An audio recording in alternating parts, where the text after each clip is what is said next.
All right. Welcome, everyone, to the first premiere episode of It's a Long Road, the Rambo series podcast. To say that I'm honored, excited, and just a tad nervous for this episode would be an understatement because with me today, I have the creator, Dr. Frankenstein himself, who created this monster of Rambo, Mr. David Morrell. David, thank you so much for coming on the show and agreeing to be the first episode of this podcast, which will delve into the Rambo series film franchise. But I thought we should get the person on who created this character first and foremost. Thank you so much. Well, you're quite welcome. It's a special year. My novel, First Blood, was published in 1972, which is a half century ago, 50 years. And it has the distinction of never having been out of print.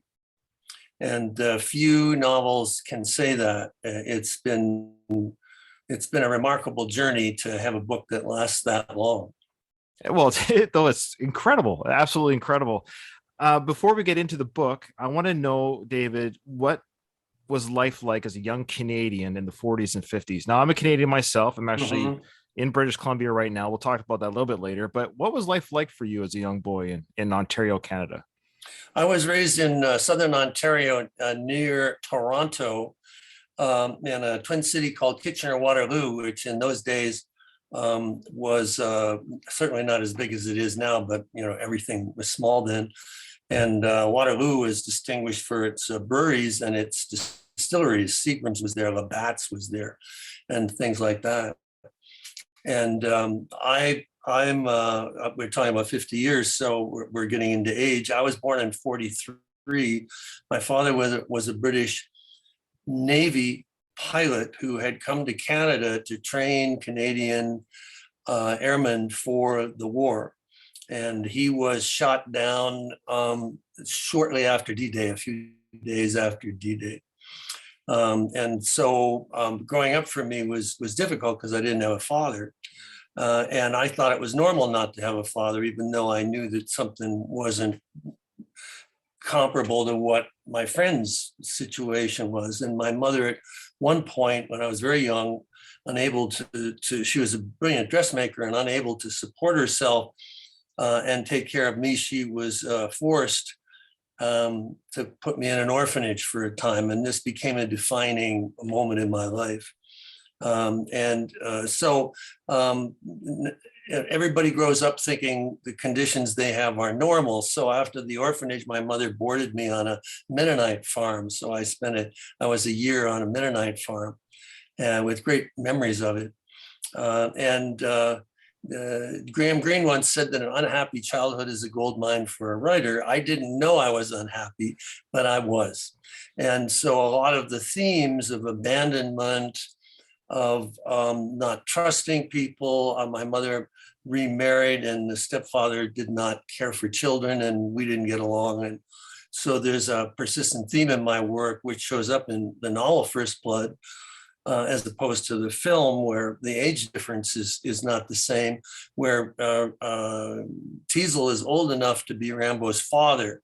He is in effect the stepfather. And so there are a lot of psychological things that from my youth wound up in my work.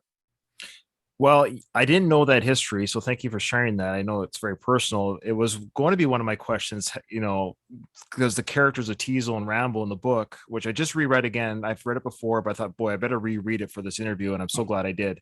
And the characters in that book talk about flawed, like their lives were just so flawed. Characters of the abandonment of fatherhood, mistrust, everything you just said. And I was going to ask you, what did you draw from? Well, I guess that answers that question.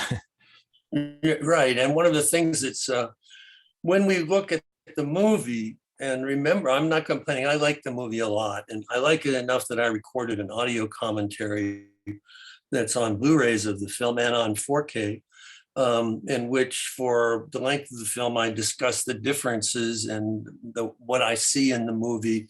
And I mean, it's a good movie. It's so well made on so many levels. So I talk a lot about the differences. And go back and ask me that question again. I tend when I'm talking to go on a tangent and then come back and not answer the question. So You sound just like me, sir. I I go on tangents all the time. I forget what I'm talking about half the time. People that know me, that's one of my qualities. Why did you go to Penn State? What drew you to Penn State at the time? No, but back up. There was a question in there that I was heading toward. Well, we were talking about the abandonment of fathers, of father Oh, figures. sure. Yeah. So in the movie, Teasel and Rambo are basically the same age. Right. So there, what we have is disagreeing brothers. So the theme changed because of the casting. Now, at one time, Gene Hackman was being considered for Teasel. So Teasel, in that case, would have been the father-son thing. The sorts of things I'm talking about just a moment ago, those emotions were built into and remember, in the novel, Teasel's wife has just left him, and the reason she left him is that sort of late in the marriage he wanted to have children, and she did not. So now he got his kid, and what's he going to do with him? So I always thought there were a lot of ironies in there. So you were asking about Kitchener. Well, yeah. So you spent your childhood there, and then you went to the Mennonite. Yes. But then you ended up, of course, focusing on English. You got a Bachelor of Arts, but you went to Penn State. What drew you to Penn State? Well, and before I do that, I don't want to miss this because nobody would, except people in the region, would know what I'm talking about. But I took names of towns in the Kitchener area for the names of characters in the novel. So in the novel, there's a character named Galt, and there's a character named Preston. Those are real towns outside Kitchener. So anybody reading the novel would have to smile because they know where it came from. Oh, great. Similarly, I used names of deputies for places around Penn State where I went to school. Anyway, this is what happened. I was in college. I was in my ending my third year, and I had a keen interest in Hemingway, and I read one of the first critical books about Hemingway by a man named Philip Young, and I was overwhelmed by the quality of the book. And in scholarship, it's normally very dry, but Young had a way of writing that made you feel in love with Hemingway's prose. And I had this crazy idea that I would go to Penn State and study with him. Well, I'm in Canada, and he's in the middle of Pennsylvania. And I was newly married, and I remember going to my wife and saying, "Hey, how about you quit your job?" She was a teacher, and let's go to the United States so I can study with this guy.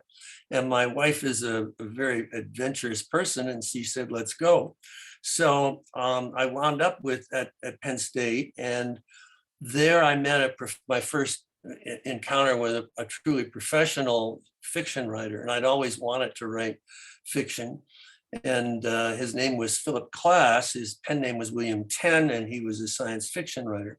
I don't write science fiction, but the techniques are the same. And so I guess he sensed the drive I had in me, and so he helped me a great deal. And so it was at Penn State that I started to write the novel. What was a technique or two that you could share with us that Mr. Tenn shared with you that helped you with your writing of First Blood?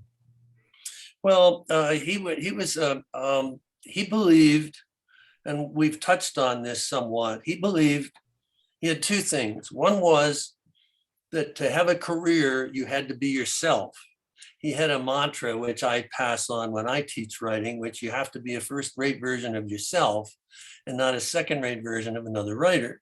So even though I was interested in Hemingway, I wasn't going to write like Hemingway because I was myself. But how do we determine what that means? And he had a theory that each of us had a dominant emotion, that we were controlled.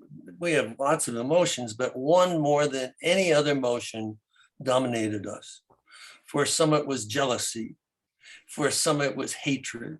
Right. I once, when I was discussing this with a group of writers, a fellow took up his hand. Yeah, I know what you mean. My dominant emotion is lust. So I thought, all right, that could be interesting. And class had the theory, his name is spelled with a K, that my dominant emotion was fear, because of the way I talked. This isn't manifest anymore, but I can see how it was then. And the way I talked and about my background, the things, because I expected everything to go to pieces all the time. Right. Sure. I lived in a state of anxiety. And he said, so he set me to work writing short stories about fear, but it couldn't be about fear of drowning or heights or things like that, which are merely examples of a much deeper thing. So to write examining fear, and from that, I began to go in other directions, but it was always about the emotions of the characters, and it was always how that related to me. And whenever I start a project, I always ask myself, why is this worth a year of my life? Why is this story so important to me? That as I elaborate on it and describe it and dramatize it, that I'm going to learn something about myself. So that was his primary, the thing I primarily learned from him, that it's that how to be my own self, how to be authentic rather than imitative. Perfect. That's great advice. I'll keep that in mind when I write my first novel. It's very difficult because we're influenced by people we admire. Right. I didn't have a chance to talk about a television show called Route 66, which was on the air from 1960 to 64, about two young men in a Corvette convertible who travel across the country and see things and have experiences. They bust out.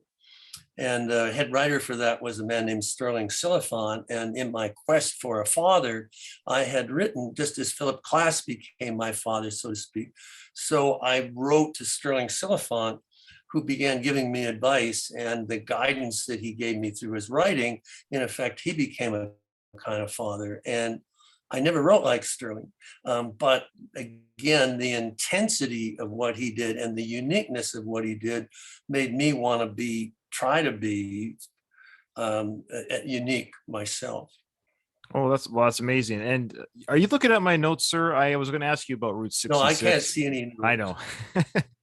Thank you for answering that. That was one of my next questions. Oh, okay. I see. No, I see. Yeah, I was like, how are you seeing my questions? I was going to ask you about Route 66. Well, I'm just going to lean over here and I'll take a look.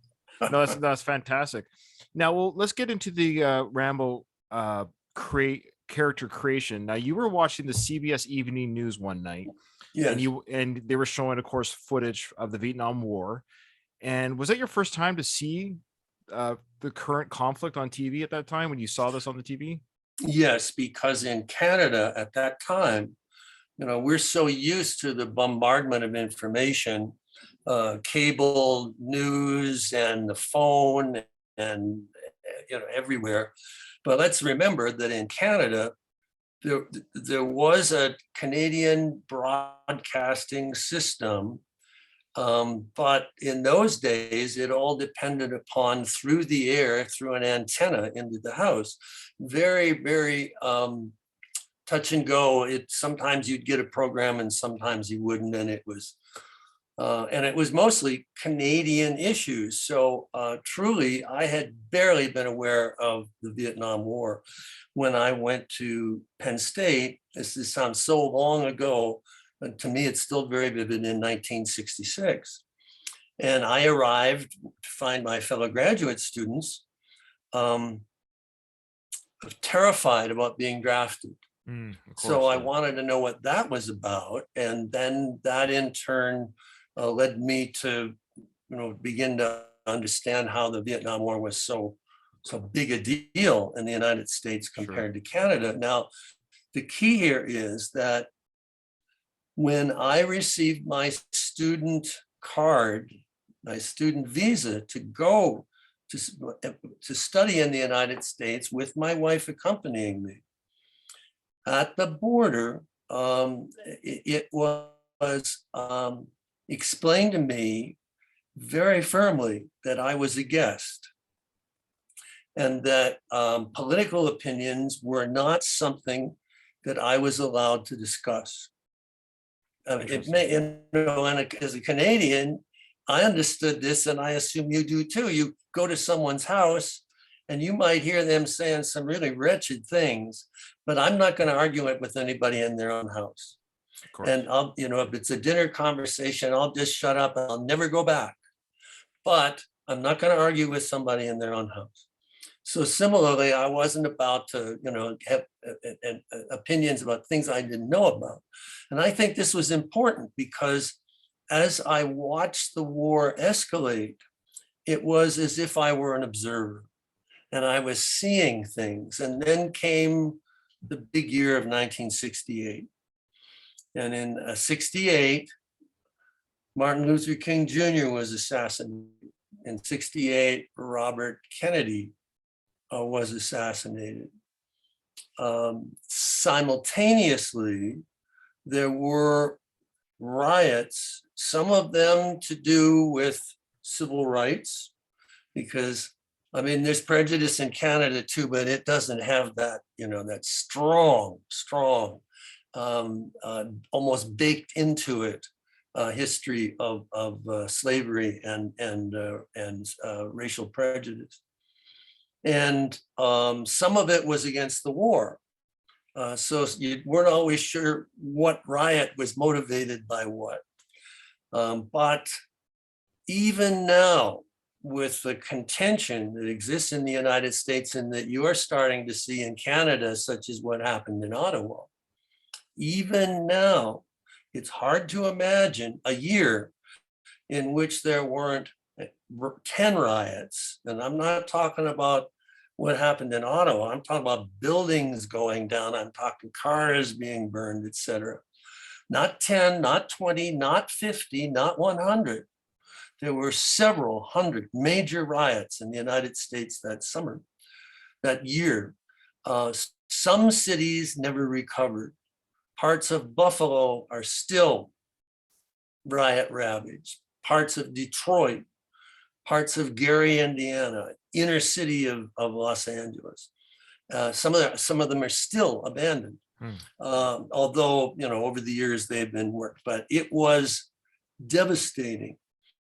And I'm looking at this as this observer from another country where, I couldn't imagine this in Canada. And I thought there was going to be a civil war. And so, and just as in the United States today, you are having people who are actually wanting a civil war. It is insane.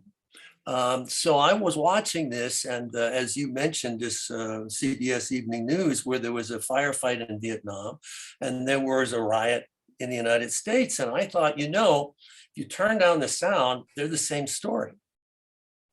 And that's when I had the idea for First Blood, that I would have the war come to the United States in the form of one man, just one man bringing the war home. And then, and I suspect you may ask me about this. You may, if you have a question there, ask it, because I think you know what I'm going to ask.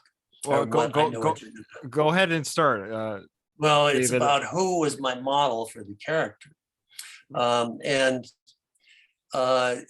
He isn't talked about much anymore.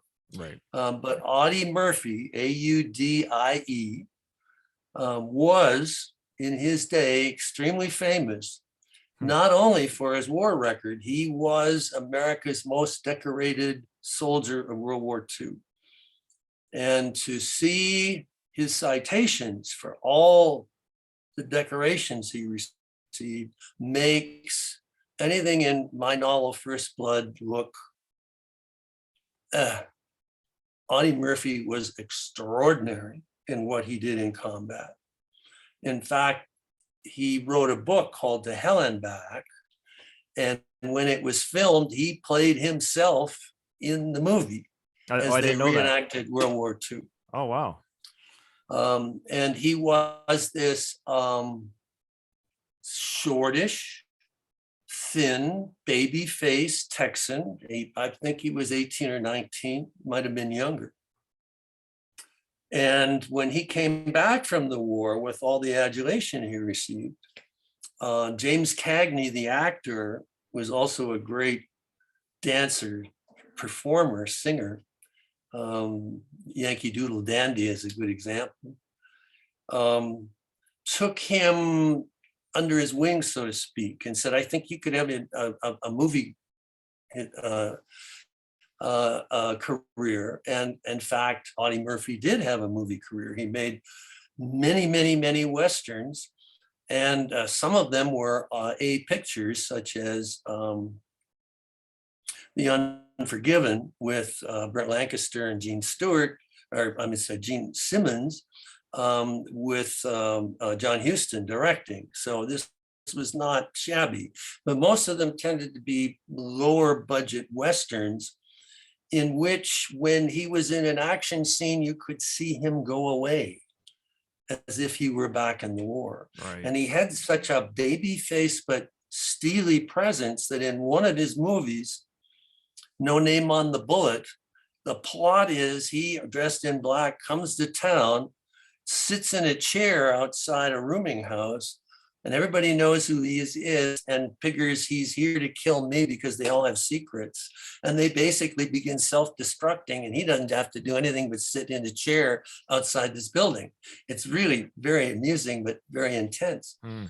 And he said that he would have liked to have written another book that was, instead of about his World War II experiences, it would be about his difficulty adjusting to peacetime. And he had all the things that we associate with what we now call post-trauma stress disorder. And he had a gun underneath his pillow. He would wake up screaming and shooting. There were often bullet holes where they had to bring in new pictures to cover the bullet holes. And he was arrested at one time for attempted murder for pistol whipping a dog trainer who Audie said had overcharged a friend of his to train a dog. The charge was dismissed. In a way, a tragic life after the war. And at the time, people would know who this was. At least certainly I did. And I thought, what would happen if Audie Murphy came back from Vietnam? And so that was, what would happen if Audie Murphy grew long hair and a beard? Because a lot of people aren't aware that's the situation in the novel. And the police arrested him and they were going to shave off the beard and the hair. How would Audie react? Sure. And so I have to laugh because it's such to me, still a great idea. And so that was the book. And then the question is, who would he be against? And maybe you have questions about that. I don't want to drone on, but you're not. Nobody wants to hear me, sir. You're the guest of honor. No, it's better that I don't lecture than we have a conversation. Well, I want to say that bringing the war home, that was a stroke of genius on your part. I don't think, and correct me if I'm wrong, I don't want you to pat yourself on the back, but was that a storyline that was ever introduced before, like a violent war at home? So there's one thing to bring the post-traumatic stress at home, but were you the first one to kind of bring the actual physical violence home from war to home soil? There are Westerns, and First Blood is a contemporary Western. I modeled it as such. He is the gunfighter, the stranger who comes to town, the gunfighter, and they won't let him hang up his gun. There are not any number, but a couple of films. I'm thinking of a Robert Taylor Western called Devil's Doorway, 1950, 51, somewhere in there. In it, in one of those ways that Hollywood had at the time, Robert Taylor plays a Native American who served in the Civil War for the Union and was decorated, in fact, has the Medal of Honor. Oh, and interesting. comes back only to find that the local ranchers and bankers want to take his ranch away from him. And so he uses techniques from the war Okay. in order to fight back, and dies. Yeah. It's not a happy ending. There's a picture called the Lusty Man. No, it's not the Lusty Man. It'll come to me. It's a Glenn Ford film in which Ford was in the war, and now he's a rancher. It's funny how these things break down into certain themes. And again, the bad guys are coming after him, and he begins using tactics from the war against them. And I wish I could, it's a fun movie. I wish I could, the title might come to me. So in Westerns, it's a theme that in terms of the Civil War, in civilian life afterward, but I don't know if someone might find an example, but I'm not familiar with a war veteran who comes back who then makes war on, as it were, the United States. Yeah, I'm we should not make it clear. Yeah, we should make it clear to our listeners who maybe haven't read your book. They will be quite surprised if they're familiar with First Blood, the film, and they go read that book. Rambo is crazy in the sense that he lays destruction to a town. He destroys a town. Yes, he destroys a town. He's furious about what the war did to him. And he's been wandering the country trying to see what he's been fighting for.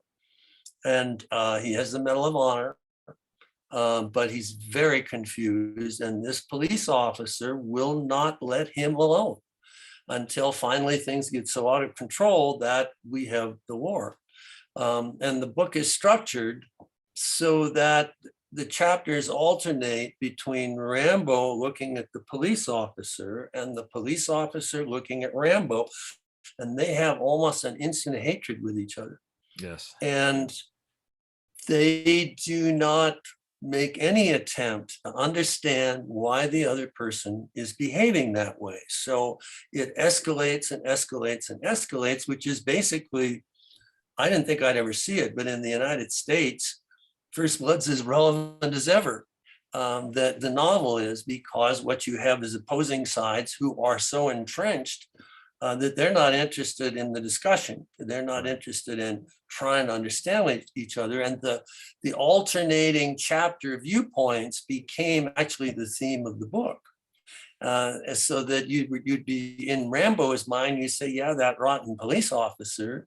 And then you'd go in the police officer's mind and you'd say, well, that damn kid, why doesn't he straighten himself up? And, they'd go back and forth like that until, things were irremediable. Well, you said in your foreword that escalating force results in disaster. Nobody wins. Yes. That is correct. That's in the novel. And I mean, that's the theme. And it's the truth, right? Yes. And in Rambo 4, I have various opinions about various of the films. Rambo 4 has a lot in it thematically. I had nothing to do with the film, but a lot in it thematically that I've never seen anybody draw out, but you almost quoted from it. There's a line in the fourth film where Rambo says, wars, old men fight them, old men start them, young men fight them, nobody wins. Yeah. And Sly had phoned me before he started shooting that movie to say that in retrospect, he thought the second and third films glamorized warfare too much. And that he wanted to make a Sam Peckinpah Rambo movie to take all that glamour out of it. And he has any number of speeches in it which are really hard hitting to do with the futility of it all and the stupidity of it. And you brought up Sly, so let's get to him just a little bit. So Rockies 1 and 2 has been released. What was your connection to those films, if any, before the film got sold, before Sylvester Stallone himself signed on to the film? What was your feeling on Stallone before Rambo? What was your feelings in general on Sly? Did you have any before he was cast? Well, you gotta love Rocky. I mean, Rocky running up those steps in Philadelphia and doing the dance. I mean, it's a brilliant film, and he was extremely committed to his work because they were prepared to offer him a lot of money for the screenplay, and he said, "No, I'm going to star in it." And so that's where you save your money. I'm going to star in it, and you don't have to pay me much. You can pay me scale for the screenplay. And with a lot of struggle, he got what he wanted, and good for him. I had written the novel prior to Sly's movie career. He'd been in a few, but nothing like Rocky. So that at the time, and remembering that Rambo needed to have a beard because he had to look like a hippie, and because police officers hated hippies. I mean, it was just a given. I grew this mustache as a social experiment in '68. I wanted to see how policemen would react with just this. And oh boy, did I get reactions. And I wanted to shave it off, but my wife said she got used to it. So I still have my mustache because my wife says I must have my mustache. But facial hair in that culture was an automatic guarantee that you were going to get some kind of trouble from authority figures. But by the time the movie comes out 10 years later, it's all different. So you have Brian Dennehy saying to Sylvester, "We don't like guys who look like you coming to our town." So he's got kind of long hair. It's not really, And I remember seeing the movie and the men in the audience who looked like Sylvester, who had hair down past their ears, whereas 10 years earlier, they would have been clubbed for having that hair, who are now wearing that hair, saying, "Well, what's wrong with the way he looks?" Because basically he was what they looked like. And I thought the movie was going to fail at that point. But then the fight in the jail happened, and then, we forget. But it's a weakness in the film, and that they somehow get around. Well, it's funny because I, of course, saw the film, and I saw it like when I was 10 or 11 years old for the first time. And I, of course, didn't read the book, or I admit I'm probably like a million people who saw the film didn't know it was a book until afterwards. That's just the reality of film media compared to, but when I saw that scene, and for many years, how I viewed that moment, I could be wrong, and I don't know if this was the intention of the screenwriter and director, is just Sly wearing, or Rambo character wearing the jacket and just being a veteran, not necessarily that he didn't have he had long hair, sure, but just the idea that he was just a straggler, kind of like a vagrant. Of course, in the film, he's a vagrant. His vagrancy is his charge, but just the idea that he looked unkempt in general, not just long hair, but that he was actually wearing the army jacket. It's like, look at me, I'm a veteran, and it kind of looks like he's troubled just by the way he looks in general. That would make sense to me, and they, certainly they tried in that direction to make it happen. But honestly, I remember in the theaters, people saying, "What's wrong with the way he looks?" So, yeah, sure, of course, it's kind of funny, but it was just that moment. I thought, oh, maybe we got trouble here, and then they went on. So I imagine someone like Chris Christopherson in the role. Now, no one talks about Chris anymore, but at the time, he was a very successful, a popular musician, songwriter. My God, the songs he'd written, and his persona at the time was the hippie beard, long hair thing. And he had been in, this was after I finished the book, but he'd been in some films where he had the beard. And I thought, that'll work. But it took 10 years from when I sold the film rights. It took 10 years before the film was made. There was a lot of things in the meantime. And by then, Chris was not the movie star that Sylvester had become. And more than that, Sylvester had an overseas audience, which was very important, to broaden. Movies were no longer thought of as an American audience. It was a worldwide audience. What did Sly get right? Oh, well, he got a lot right. I mean, understanding from the start that there were 26 scripts for the film with different movie studios involved. One sold to the other, and often they were ludicrous. The worst, and this is again one of those things that maybe nobody will get unless you're a tennis fan. All right, somebody called Rambo the Bobby Riggs of guerrilla warfare. Now, Bobby Riggs was the clown, as you were, tennis player who played tennis with an umbrella over his head. He was so good. He could play tennis with an umbrella over his head and beat just about anybody with just this hand and sort of prancing around. He made it look so easy, right? Sort of, and in a cultural changing evening, Bobby Riggs played tennis on national television against Billie Jean King, the transformative female tennis player who made it possible for women to be professionals. And so this was the big deal, that he wouldn't play another guy, he'd play a woman, and we'll see how this plays. She beat him. And so that, changed a lot of things. A lot of the culture changed because of that tennis match. And to show his skill, this is Rambo's skill, not Bobby Riggs. Right. To show, this is so, I cannot believe this. He was in a cave, right? Sort of like in the movie and in the novel. Right. But it's a commercial cave. Okay. All right. Where people pay to go in. Right. And he shows his survival skills by breaking into vending machines. This was a script idea? Yes. Oh, no, it was a finished script by a very respected, I won't mention his name, very respected Oscar-nominated screenwriter. Well, it's embarrassing. It was terrible. And when I read that script, I thought this picture can never be made.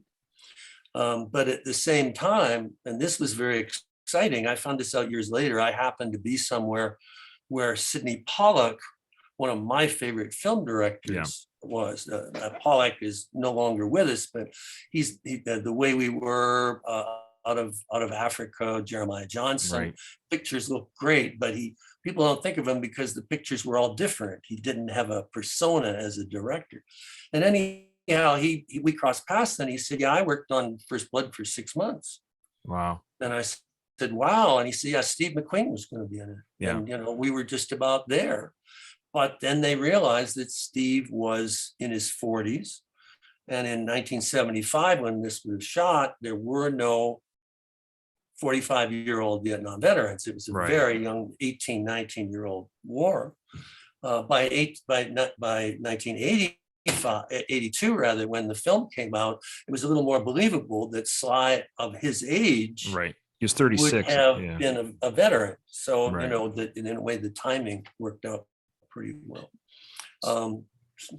So do you feel that Sly, though he captured the intensity, the how to say roughness, but just, I understand that the character was changed. He's not as brutal in First Blood, but regarding his ability, or I would say, this is me, the physical acting that Sly does for this film is, in my opinion, very Oscar worthy. Just his facial expressions, the physical acting that he does, I think it really captures the physical intensity of the novel. This is Sly's gift. It sounds like it's no effort. I mean, it's a talent. He can do it, but it's a skill, whatever it is, that not a lot of actors have. And I had several conversations with Richard Crenna, and Richard, a fine man, really, really wonderful man, very easy to talk to. Very, not that Sly isn't, but I'm just saying, Richard was, I always enjoyed chatting with him. Mm-hmm. And one evening he said to me that and Richard had a long career. He started as a child actor and went on and on and on and on. I don't know how many decades he had, and he'd worked with everybody. And he said in his career he'd only worked with 2 actors who knew what to do in front of a camera, as opposed to emoting lines and being actors, but who knew that what it came down to was there's a camera and you have to do something in it to get attention.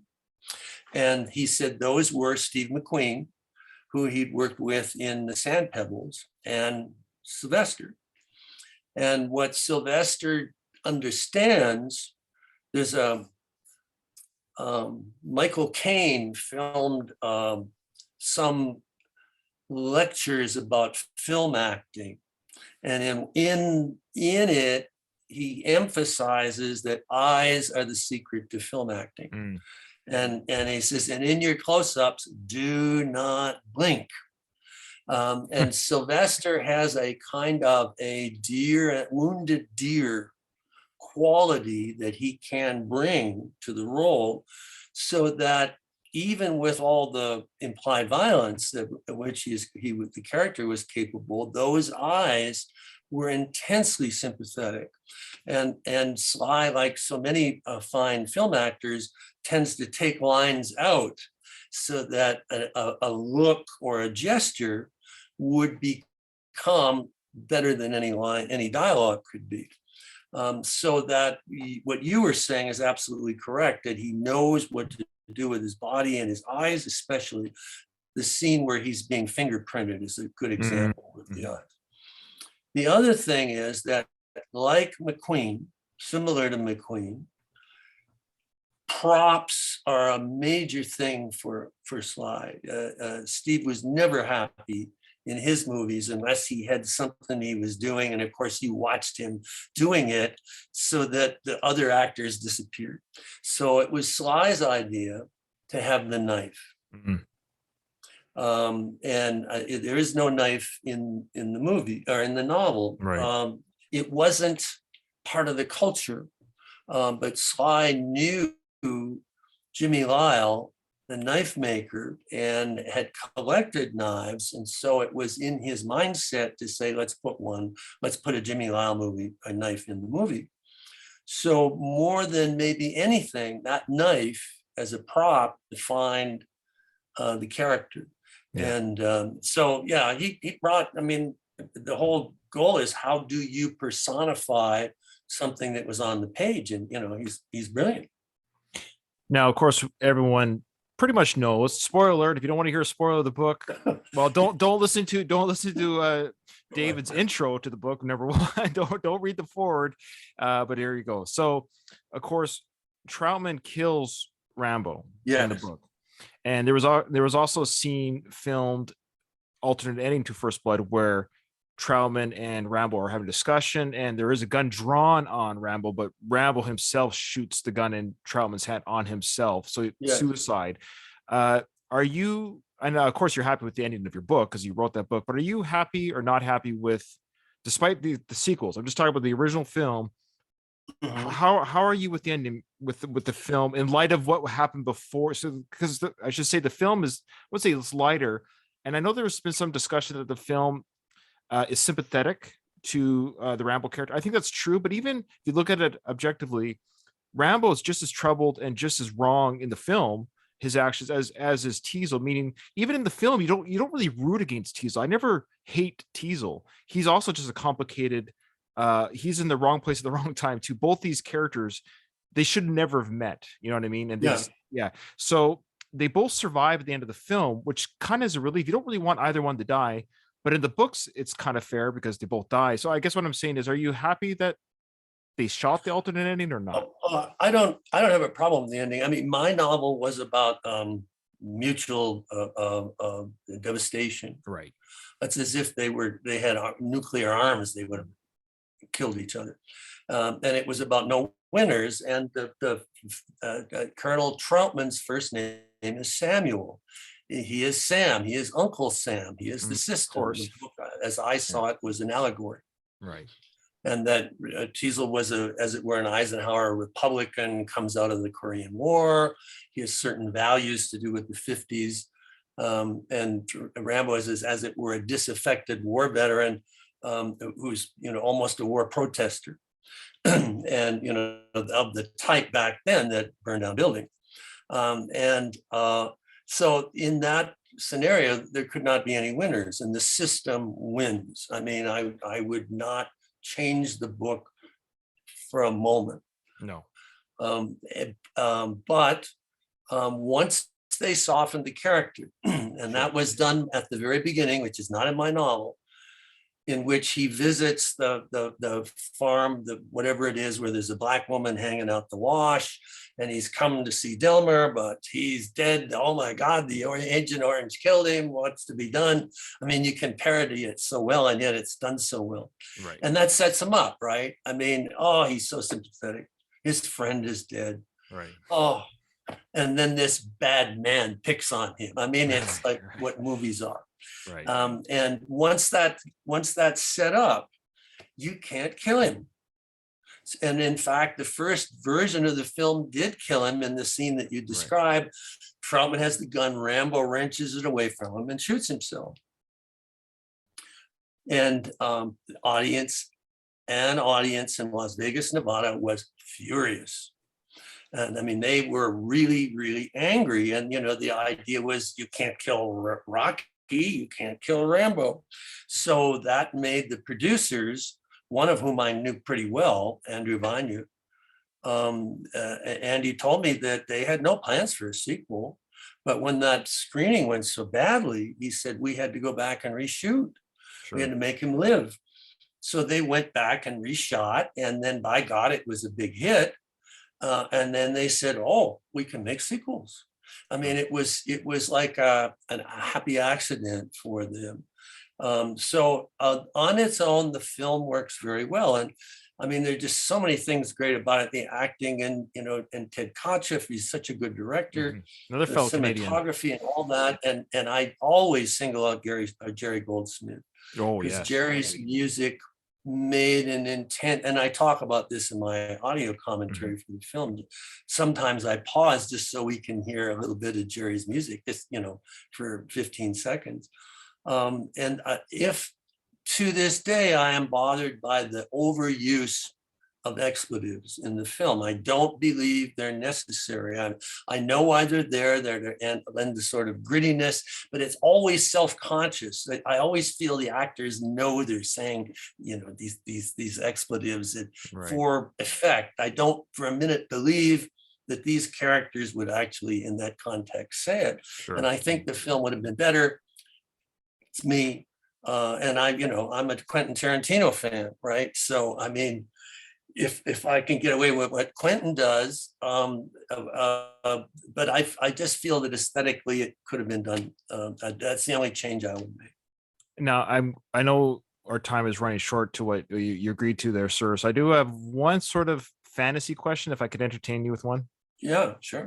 Because I know the film franchise is just a different medium. Like there's just no way around it. There's the book, and the book should be read and loved as it is. I love it. It's amazing. It's the genesis of the Rambo character. But for better for worse, Rambo has just, it's, you know, Bob Crane created Batman, but then Batman has just become it's just way above and beyond even what the comic was. It's just toys and lunchboxes, movies, and Rambo has done that as well. But my question to you is, here's my fantasy question. So First Blood is made, they want to do the sequels, but they've come to you for a trilogy story arc. Where does the Rambo character go in your storyline? Well, I can't talk about some of this because I was hired to write a script for Rambo 3 that wasn't used. It would have taken place in South America. Okay. And I was hired to write a treatment after the third film. The company Carolco, sometimes pronounced Carolco, sold the rights to Miramax. And when Miramax owned the rights, they hired me to develop some treatments for them.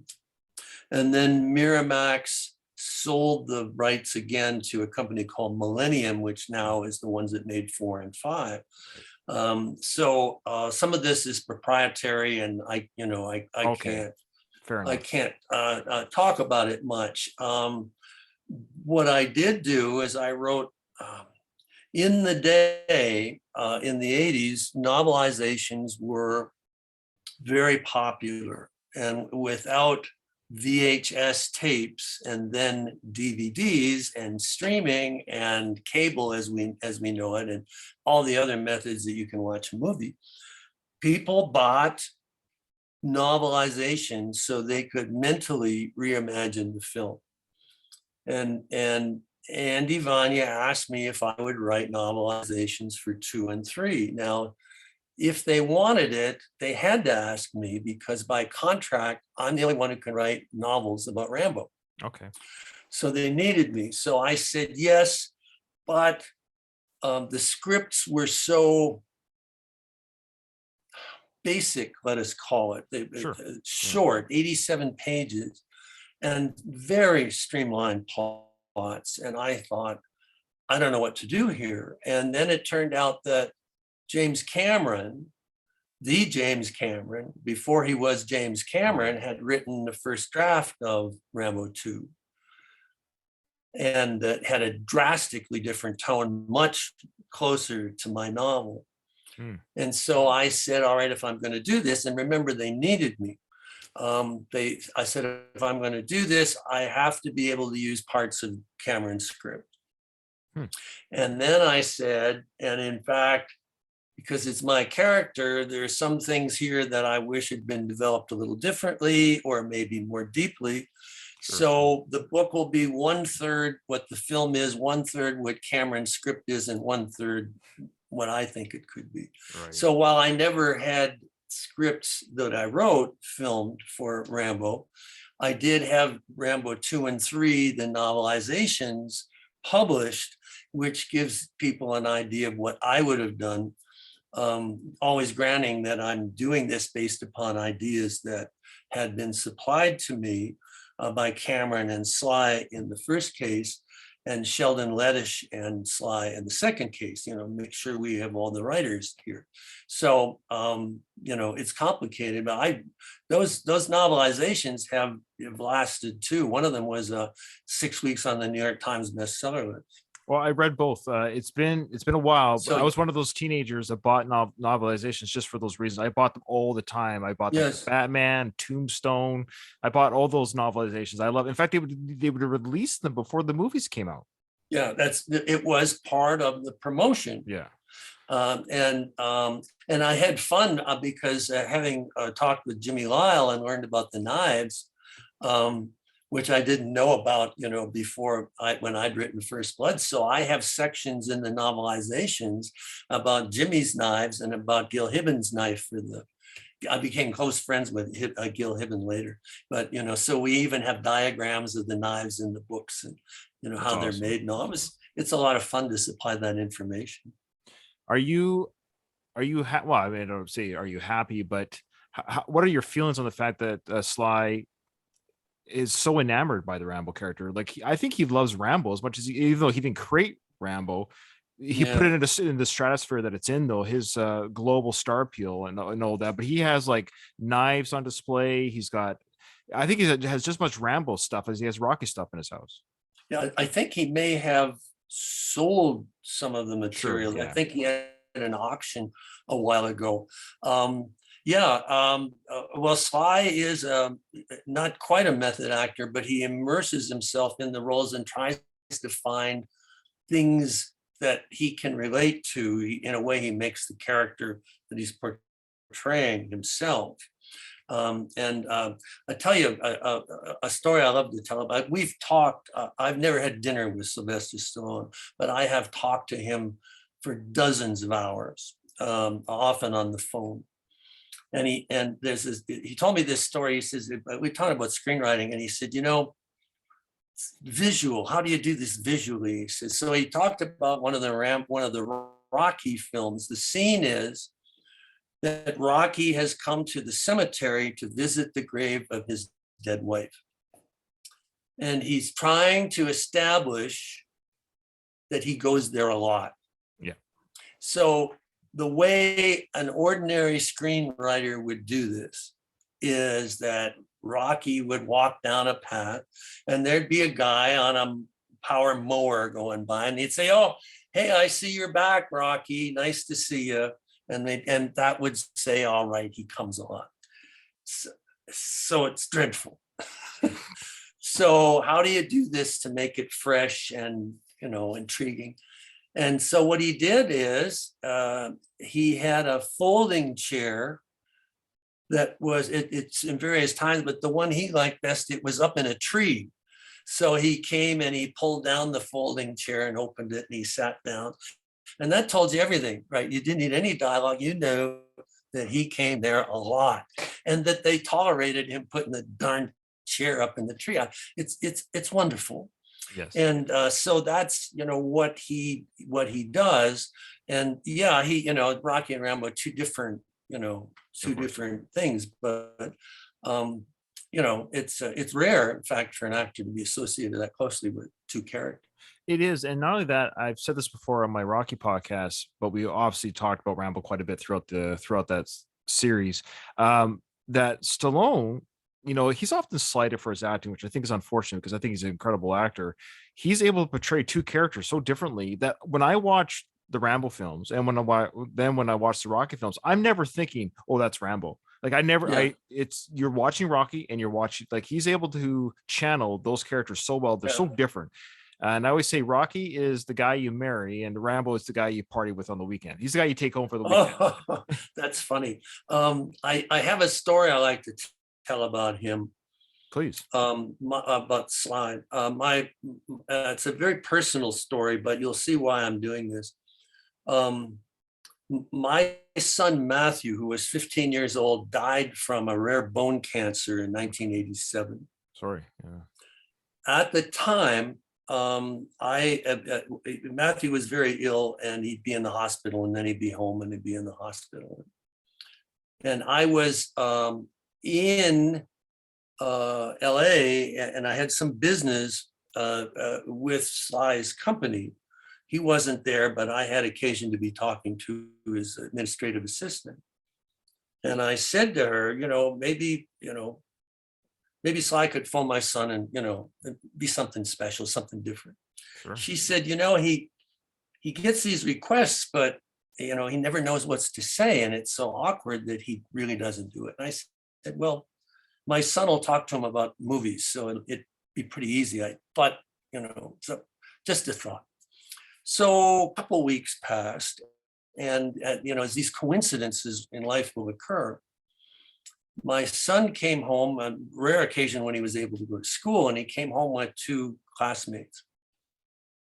And the tape of First Blood, the VHS, had been released. They were very expensive. I think I paid $50 American for it. They were very expensive. We think of what a CD or a DVD or Blu-ray, you can get a Blu-ray for $9.95 or less, but they were very expensive and rare. You had to order them specially. But I had it, and he said to the kids, "Do you want to watch First Blood?" And of course, chances are their parents would not have let them watch First Blood. So not that it's really a very non-violent film. It really is in many ways. But people get, I don't know, people go crazy. So they're in there watching it, and the phone rang in the kitchen, and I picked it up, and it was Sly's assistant. Said, "Is your son there?" And I said, "Yeah." She said, "Well, Sly, if he's there, put him on. Sly's going to talk to him." So I went in, and they're watching. I think it was the cliff scene. Right, I said, "Do you want to talk to Sylvester Stallone, Matthew?" And they all laughed. Of course. I said, no, he's on the phone. Wow. So they all ran out into the kitchen, and the two classmates watched Matthew on the phone. So they're talking for, I bet it wasn't 30 seconds into the conversation that my son said, "So how are the grosses on your latest film?" So they talked for about 15 minutes. Oh, wow. And, he didn't have to do it, Sly. It's this is for me a big deal. And, sure. All these years later, I still remember, and I'm grateful. He was very kind. And, in the ultimate, Matt died, in the ultimate, what difference did it make? But if we want to go on an existential level, that each moment matters, then it was a very big deal. So anyway, I think your listeners, your viewers would find that story interesting. Oh, well, I did, if that matters. I did. So thank you for sharing that very personal story. Before we close, what's next? Well, my career is based upon the exploration of genres. So in the 80s, I wrote action adventure outdoor, First Blood being typical. In the 70s, rather. In the 80s, I wrote espionage novels, and the book of mine, The Brotherhood of the Rose, was adapted into the only TV miniseries still to this day to be broadcast after a Super Bowl. I mean, I just love to be able to say that. That's nice. And That's awesome. It was published in 1984, and it too has never been out of print. So this is what, 38 years? Wow. If my math is correct, and it's never been out of print either. And then in the 90s, I wrote other kinds of thrillers, if you like. And in the 2000s, early 2000s, I was interested in non-supernatural horror and books that had a mood. I wrote one book called Creepers, which takes place almost entirely in the dark in a hotel that's been abandoned for half a century. And then I wrote some Victorian thriller historical books. And at the moment, I'm working on a Western. Nice. So I love Westerns. So I go all over the place, but I always try to do them with a difference. How can I do them in a way they haven't been done before? How can I do them so it's someone else coming to the genre has to take it into account in order to move forward? So I've been working on a Western. It's very difficult because they're maybe more than any other genre laden with cliches. Right, but of course. Cliches carry an emotional value to them. Okay. Yeah. They're there because they're repeated so often because people find them satisfying, the emotions. So my task has been to find substitutes for the cliches that in theory create the same emotion. And that has required a lot of thinking and a lot of rewriting. And it's a long book. I'm at 117,000 words, and that's probably be my longest. It'll be probably 130,000, very long. But wow. I'm in it now, so you just go with where the project takes you. This has been.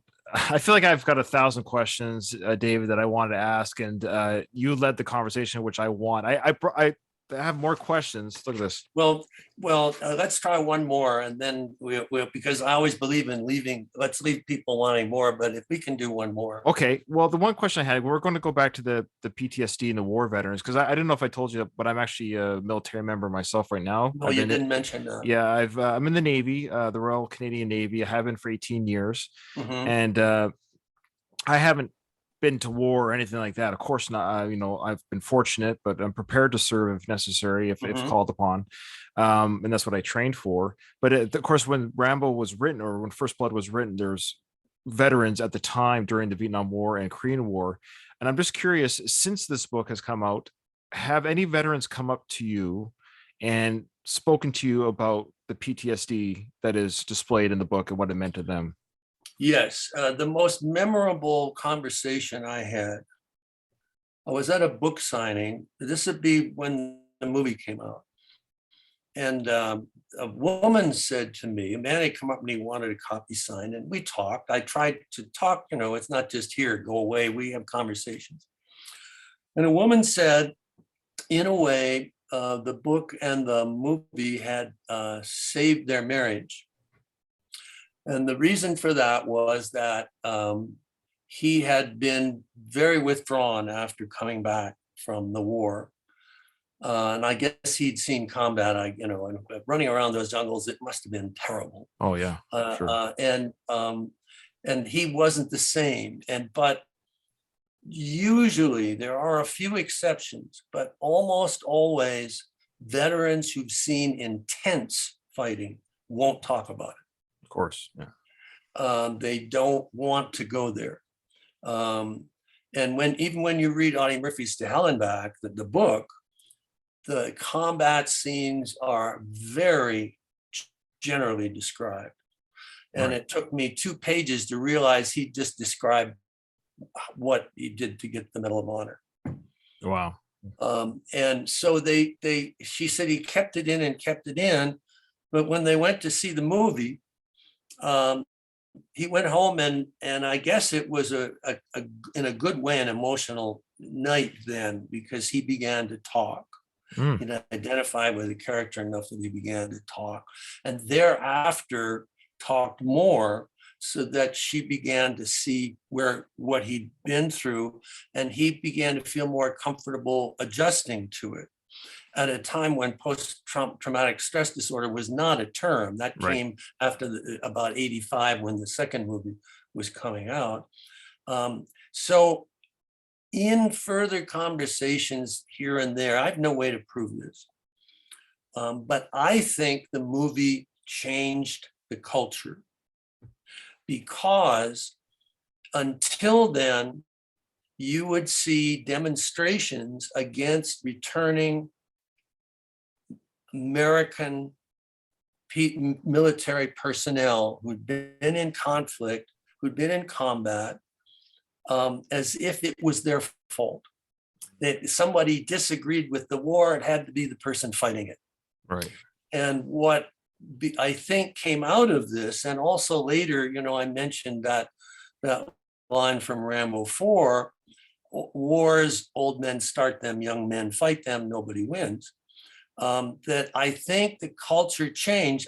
I mean, you don't see demonstrations against returning military personnel, but you did before then. Right. So I think, and again, no way to prove it, but I'm convinced that it changed the culture.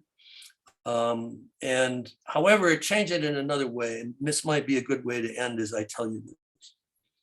In 2010, I was part of the first USO, which is it's a service organization that takes, for lack of a better word, culture to soldiers, to not just soldiers, but military personnel, because as you know, in the Navy, you're not a soldier. Right. To bases so that they don't feel, so remote and isolated. Right. So this was the first USO author tour, and to add to it, to a war zone. So we went to Iraq, through Kuwait, because you can't fly into Iraq, through Kuwait into Iraq. And that in itself was a revelation, but the story doesn't pertain to that. Before going there, for reasons that I still don't understand, because I'm not sure what good it did, we toured 2 military hospitals in the Washington, D.C. area. And we went particularly to the areas where military personnel had lost limbs. Mm. An arm, 2 arms, a leg, 2 legs, 2 arms, 1 leg, Wow. no legs, no arms, no legs. Right. That went on for about 6 hours. I was able to do it because I had been in a pediatric cancer ward for a very long time with my son.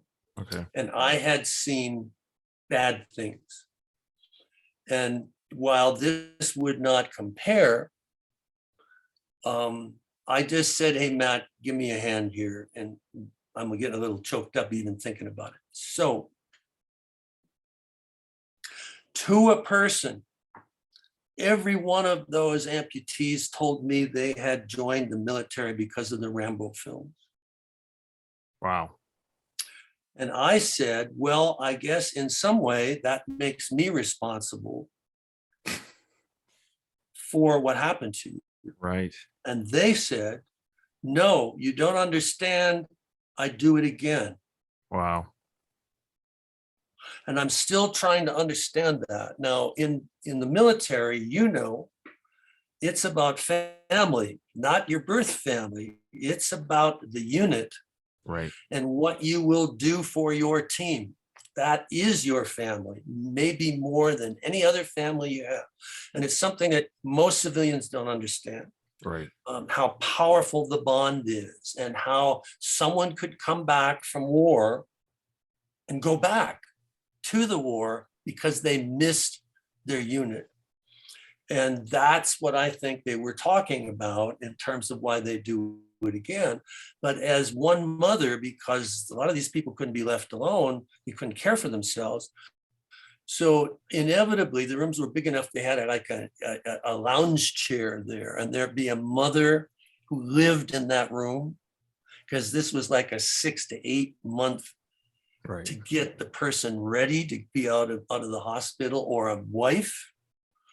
And I remember one mother there, as I'm talking to this fellow, one of them, she said, oh, he had to be a hero. And so I think about this a lot, and some people listening to say, well, they were patriots, right? Yes, they were. But there is a deeper level to what patriotism means. What's going on as we speak in the Ukraine, in Ukraine, that's patriotism, fighting back when your country is invaded. Right. There are different levels of it, and what would one do to protect? It's so complicated a subject, and I worry a lot about people who say that they'd do it, they'd be heroes. They've never been in the military, but they yell about patriotism, and I don't think they understand what the word means in terms of the context that I just told you, and the cost that it can bring. So anyway, complicated circumstance, and it's another example of how the book, partly, but mostly the films. Now this is just I'm a professor. I was a professor, so I look at things from a historical perspective, just how things change because these objects existed. So anyway, it's something to think about. That's an amazing story, and I dare say not a responsibility on your end, but just, I guess, for better or worse, it's something you live with. Again, like I started with this interview, you created this monster. Mm-hmm. This is it's gone beyond your control at this point. This character in the world has often been compared, and we forget about the films, but the Frankenstein novel, right, and the creation of something which the Frankenstein character, as it were, not Dr. Frankenstein, but the creation, let's say, right. Very complicated. Yeah. And feels out of everything, and at the end, walks away to freeze to death. It's heartbreaking in its way. Well, I just want to say to you, sir, that I have been a fan of Rambo since I was 9-10 years old. I've read your book. I've read the 3 books you did regarding the character. So I just want to personally, here's the thing. I never thought 10-year-old Ryan would ever run a podcast. Yeah. This is how life works. Isn't this great? And then I would be talking to the individual that created Rambo, and I'm humbled that you took a chance on me, because I'm nobody. Who am I calling you up and coming on the show? And I thank you so much for being the first episode of my journey on this. That's cool. Well, it's the 50th anniversary, and I'm very meditative this year about the character and what's happened and all. And the way you phrased what you wanted to do, I thought, sure, this is something I like to talk about. And I've talked about some things that I've never talked about before. Well, I appreciate that trust, and I know the listeners on my show really appreciate that, Mr. Morrell. And well, here's the 50 more. Okay, well, right, knocking wood here. Okay, thank you. Thank you, sir, and have a good day, and I hope to talk to you again. Okay, bye-bye. Bye-bye now. Thank you so much, sir. That was amazing.